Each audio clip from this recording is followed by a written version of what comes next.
by Smith the Mister. السلام علیکم. Programme اور سنائیں کے ساتھ میں ہوں امتیاز احمد قریشی.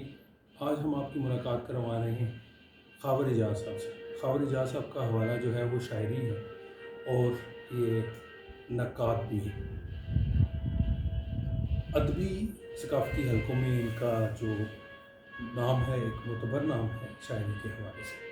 تو آئیے ان سے گفتگو کرتے ہیں. السلام علیکم سر. وعلیکم السلام. سر کیسے ہیں آپ؟ الحمدللہ میں خیریت سے ہوں. آپ کے لیے بہت سی نیک تمنائیں اور صحت و تندرستی کی دعائیں. بہت شکریہ سر. آپ نے اپنی قیمتی وقت میں سے ہمیں ٹائم دیا, اس کے لیے خاص شکریہ. بڑی نوازش آپ کی. میں مشکور ہوں کہ آپ نے اپنے چینل کے لیے میرا انتخاب کیا. اس کے لیے ممنونیت کا اظہار کرتا ہوں. بہت شکریہ. خاور صاحب, آپ کے نزدیک جو ہے وہ شاعری کیا ہے؟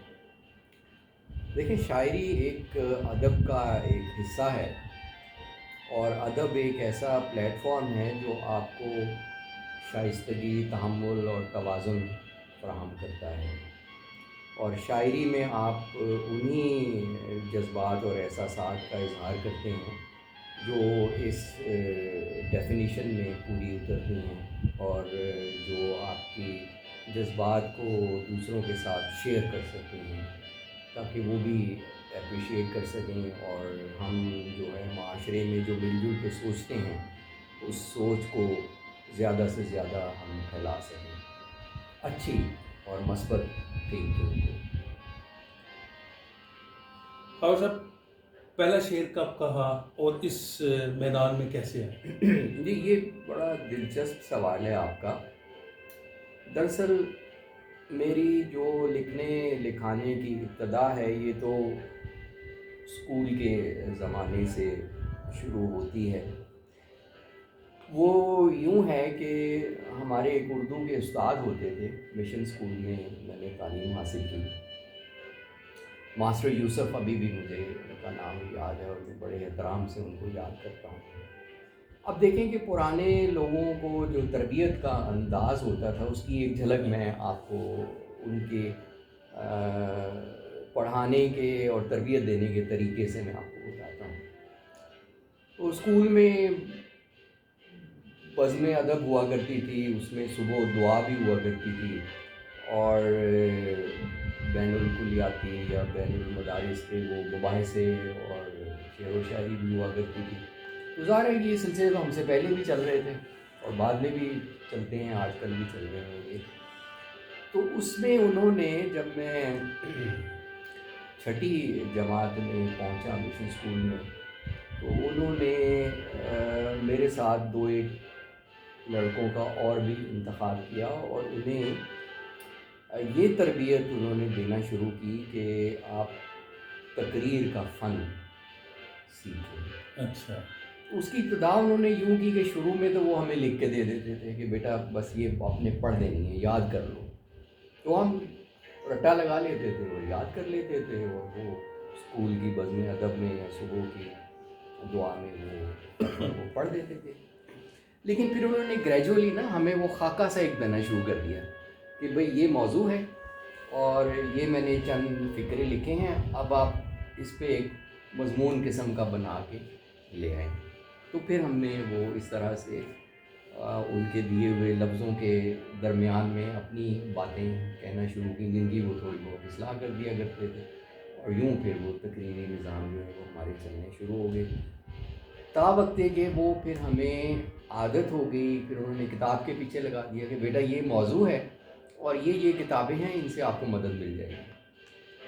تو یہ نہیں کہ انہوں نے اپنا پیچھا چھڑا لیا بلکہ انہوں نے ہمیں ایک لائن پہ لگا دیا. اور تربیت کی یہ آخری سٹیج ہوتی ہے کہ آپ اشارہ کر دیں اور آگے جو ہے وہ طالب علم خود چلنا شروع کر دیں. تو اس طرح سے ہمیں وہ ایک تقریری مقابلوں کا جو شوق اس زمانے میں چھٹی ساتویں جماعت سے شروع ہوا, وہ پھر جب سے ہم کتاب کے پیچھے لگے, پھر کتاب میں تو ہر قسم کی کہانیاں بھی تھیں, افسانے بھی تھے اور شاعری بھی تھی. تو گریجولی پھر وہ ہمیں ریڈیو پہ لے جاتے تھے. مستر اکبر آبادی صاحب کا ایک بچوں کا پروگرام ہوا کرتا تھا پنڈی اسٹیشن پہ, اس میں انہوں نے لے جانا شروع کیا. وہاں بھی ہم نے پارٹیسپیٹ کیا. تو یہ شاعری کی جو ابتدا ہے نا وہ بھی بڑی دلچسپ ہے. بیک گراؤنڈ اس کی یوں سمجھیے کہ میرے جو نانا تھے کاروبار تو ان کا کپڑے کا تھوک کا کام تھا. جب وہ یہاں فیصل آباد میں ہائی اسکول کی جب وہ آئے وہاں امرتسر سے، لیکن امرتسر کے زمانے سے ہی ان کے روابط صوفی تبسم اور ان کے خاندان سے بڑے اچھے گھریلو قسم کے تعلقات تھے. اور جب وہ یہاں آ بھی گئے پاکستان میں تو یہ فیصل آباد سے عموماً اتوار کو یا 15 روز کے بعد یہ لاہور جایا کرتے تھے اور مہمان صوفی صاحب کے ہوتے تھے. اور اگر کبھی صوفی صاحب کا اتفاقاً ادھر چکر لگتا تھا کیونکہ کوہ نور ملز ایک بڑی جی بالکل مشہور ہوتی تھی اس زمانے میں. کوہ نور کا ایک سیسنا طیارہ آیا کرتا تھا، ایئرپورٹ تو تھا نہیں تو وہ اندر ہی مل کے اندر ہی لینڈ کیا کرتا تھا. یہ اس زمانے کی بات ہے. تو وہ کبھی کبھی مشاعرے بھی کرا دیتے تھے. وہ کبھی کبھار صوفی صاحب کا وہاں مشاعرے میں بھی آنا ہوتا تھا. تو ظاہر ہے کہ وہ ہمارے نانا کے پاس ہی وہاں کہتے تھے. اچھا بڑا مکان تھا حویلی کا. تو میرے جو بڑے ماموں تھے ان کو بھی کچھ شاعری سے شغف تھا. اب وہ چھپتے چھپاتے نہیں تھے، نہ کہیں مشاعرے میں جاتے تھے. تو میرے سے کبھی کبھی فون پہ وہ سنا لیا کرتے تھے. تو اتفاق یہ دیکھیں کہ میرے والد کو بھی مضمون تو ان کا اکنامکس تھا. دلچسپی یعنی سمجھ لیں، مضمون تو نہیں کہنا چاہیے، دلچسپی ان کی اکنامکس کی تھی. لیکن کتابیں وہ انواع اقسام کی پڑھ لیا کرتے تھے. وہ ان کی الماری میں جو کتابیں تھیں، ناول بھی تھے اور دیگر کتابیں بھی تھیں. تو ان میں ایک یہ دیوان غالب کا ایک وہ تھا نسخہ چغتائی، بڑی اچھی اس زمانے کی پینٹنگس تھیں. میرے پاس ابھی بھی محفوظ پڑا ہوا ہے. وہ 7-8 تو ان کی پرتیں تھیں، وہ جلدیں، اور اوپر مومی جلد اور اوپر پھر اور مختلف قسم کی بڑی اچھی اس کی بائنڈنگ تھی. تو وہ اچانک ایک دن میرے ہاتھ لگ گیا. یہ کوئی بات ہوگی 1967-68 کے زمانے کی، 67 کی ہونی چاہیے. تو وہ ایسے ہی پرک گردانی اس کی کر لی. مجھے شوق تو ادب کا، جیسے میں نے کہا، ماسٹر یوسف کے توسط سے ہو ہی گیا تھا. اور کچھ سود بد بھی اس زمانے میں بچوں کے رسالے پڑھ کے اور کچھ اخبار پڑھ کے تو ادب سے دلچسپی پیدا ہو گئی تھی. تو وہ میں جب پڑھنے لگا سمجھ تو نہ آئی کہ کچھ شعر جو ان کے کچھ مشہور زمانہ شعر تھے اور پبلک میں بھی وہ سمجھے جا سکتے تھے.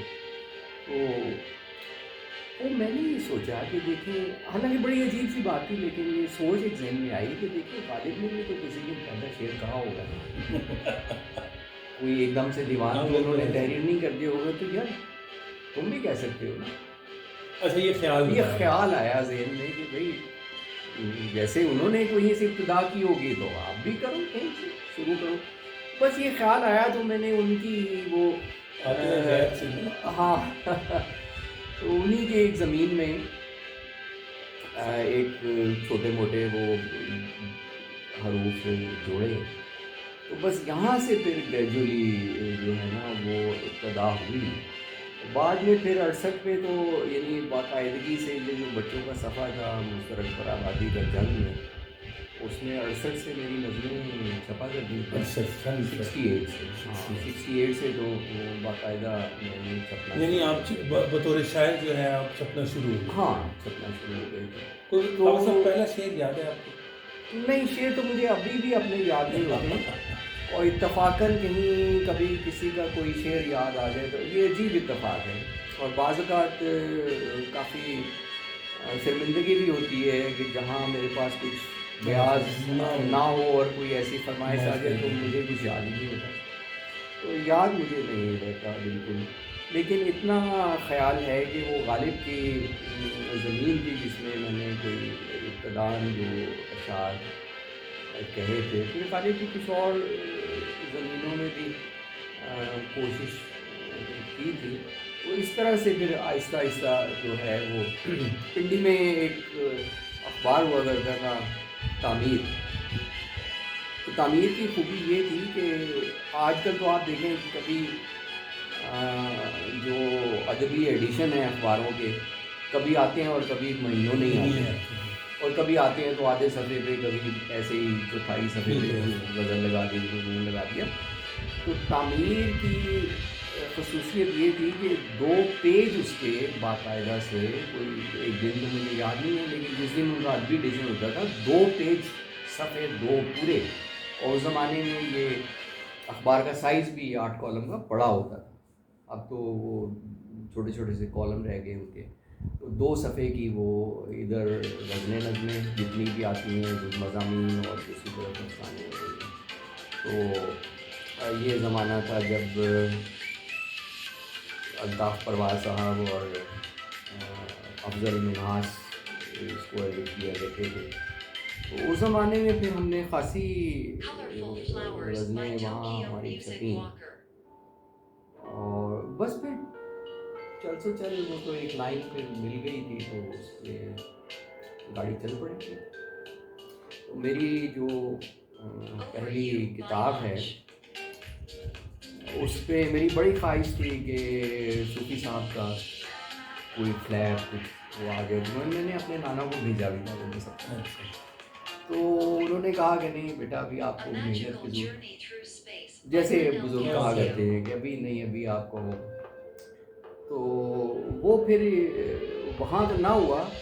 تو یہ 1975 میں میرا پہلا مجموعہ چھپا تھا وزیر آغا صاحب کی باتیں کے ساتھ.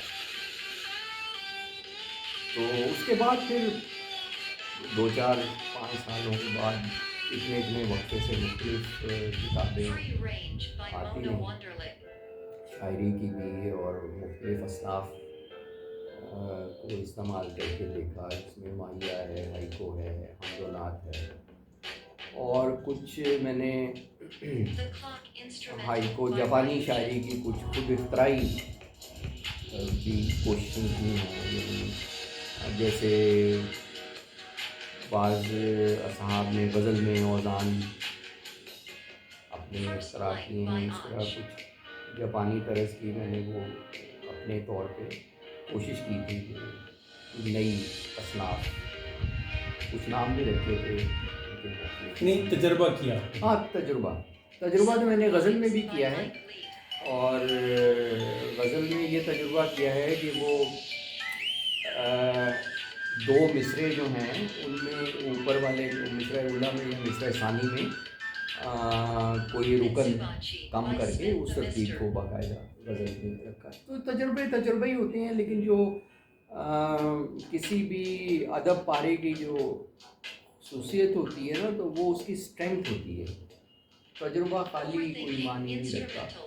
ٹھیک ہے، وہ تجربوں میں آپ کا نام شاید کہیں آ جائے، یہ تجربے ہوئے ہیں، لیکن جب تک کہ ان میں اس صنف کی روح نہ سمائی ہوئی ہو، تب تک وہ آپ کا تجربہ محض خالی ایک تجربہ ہی رہتا ہے. اور میں نے یہ دیکھا ہے کہ وہ تجربے جن لوگوں نے کیے ہیں، جن اصناف میں بھی تجربے کیے ہیں، وہ محض تجربے ہی ہیں. ان میں کامیابی نہیں ہوئی. کامیابی تجربے کی حد تک تو ٹھیک ہے کہ یہ انہوں نے ایک اختراع کر لی، کوئی وزن نیا دریافت کر لیا، کوئی بحر نئی ایجاد کر لی، اس حد تک تو ٹھیک ہے. وہ میں کہہ رہا ہوں نا کہ ان کا نام اس میں اختراع کرنے والوں میں تو آ جائے گا. لیکن اس میں اگر آپ نے غزل میں کوئی اختراع کر لی ہے تو اب اس میں غزل کہیں نظر نہیں آتی ہے. وہ اس کا جو کانٹینٹ ہے وہ صنف جو ہے نا وہ نہیں ہے، اور محض وہ ایک خالی تجربہ ہے. تو ان تجربوں میں مجھے کوئی خاص اہمیت سوائے اس کے کہ وہ تجربوں میں شمار ہو جائیں ایسی نہیں لگی کہ وہ انہوں نے کوئی اس کی صنف میں، اس کی روح میں کوئی